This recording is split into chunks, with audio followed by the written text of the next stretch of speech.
பிரியமானவர்களே, எப்படி இருக்கீங்க? நல்லா இருக்கீங்களா?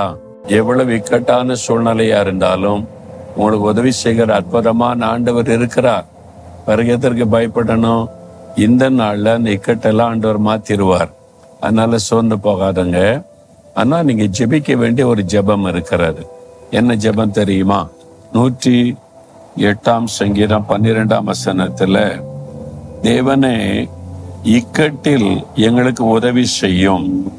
மனுஷருடைய உதவி விருதா. மனுஷர்கள் உதவி செய்வாங்கன்னு நம்பி போய் அவங்களும் பிரயாசப்பட்டாங்க, முயற்சி எடுத்தாங்க. அவங்களுடைய கைக்கு மீறி போய் விட்டாரு, உதவி செய்ய முடியல. இதுக்கு மேல என்ன பண்றது, எங்க கையை தாண்டி போயிட்டுன்னு சொல்றாங்க. அந்த மாதிரி இக்கட்டான நிலைமையில இருக்கீங்களா? யாருமே உதவி செய்ய முடியாத ஒரு சூழ்நிலை.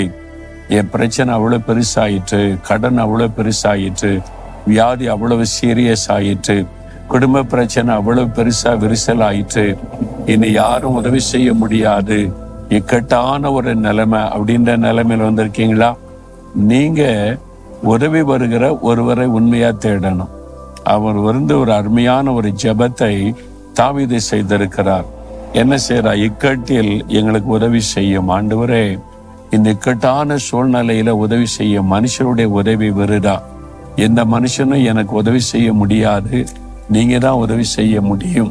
அதை சொல்லி நம்ம ஜெபிக்கும் போது ஆண்டவர் அற்புதம் செய்வார். இந்த தாவீது ராஜா இருக்கிறார்ல, ராஜாவாக இருக்க முன்னால அவர் ஒரு பெரிய வெற்றி எடுத்ததுனால தேசத்தை ஆளுகிற ராஜா அவர் மீது பொறாமை கொண்டார்.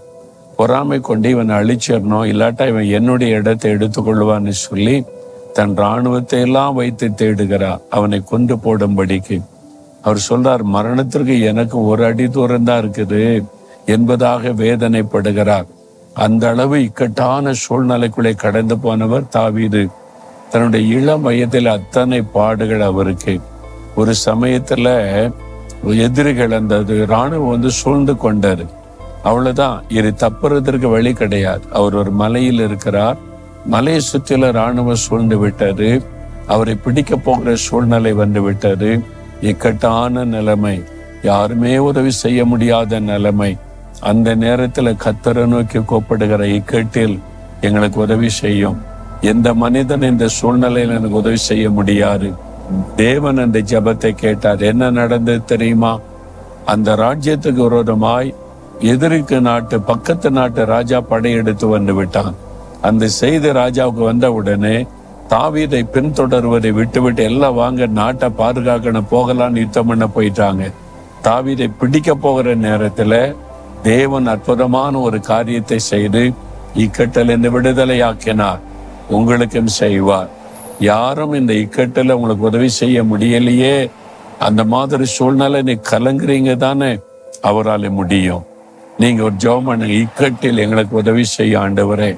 எங்களுக்கு உதவி செய்ய நினைத்த மனுஷரால முடியல, அவங்களுடைய உதவியெல்லாம் விருதா. நான் இப்போ உண்மைதான் நம்பி இருக்கிறேன், நீங்க இந்த இக்கட்டிலிருந்து எனக்கு உதவி செய்ய முடியும். உண்மையா ஜெபித்து பாருங்க, ஆண்டவர் உங்களுக்கு அற்புதம் செய்வதை காண்பீங்க. இந்த இக்கட்டில் இந்த விடுதலையாக்கப்படுவீங்க. ஜெபிக்கிறீங்களா? ஆண்டவரை பார்த்து சொல்ல, இக்கட்டில் ஆண்டவரே எனக்கு உதவி செய்யும். மனுஷருடைய உதவி விருதா. நீங்க மாத்திரம்தான் இந்த இக்கட்டான சூழ்நிலையிலிருந்து என்னை விடுதலையாக்க முடியும். இன்றைக்கு இந்த இக்கட்ட இந்த விடுதலை கொடுத்து எனக்கு ஒரு அற்புதம் செய்யுங்க. ஒரு அற்புதத்தை நான் எதிர்பார்க்கிறேன். இயேசுவின் நாமத்தில் ஆமேன், ஆமேன்.